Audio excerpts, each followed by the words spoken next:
The forest animals gathered under the wide shade of the ancient baobab tree, where Grandfather Elephant stood tall, his tusks glistening in the sunlight.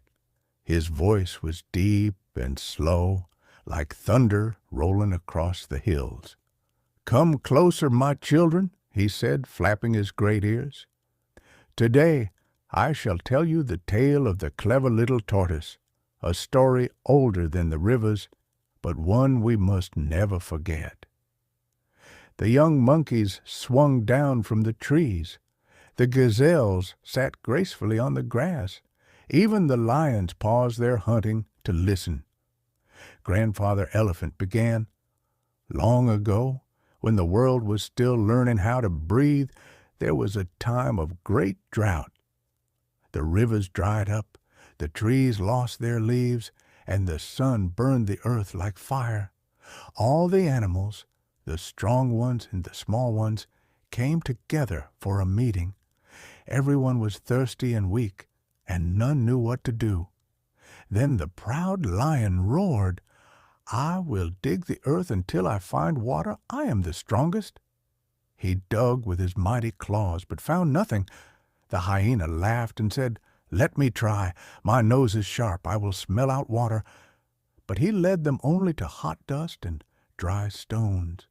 One by one, the big animals tried and failed.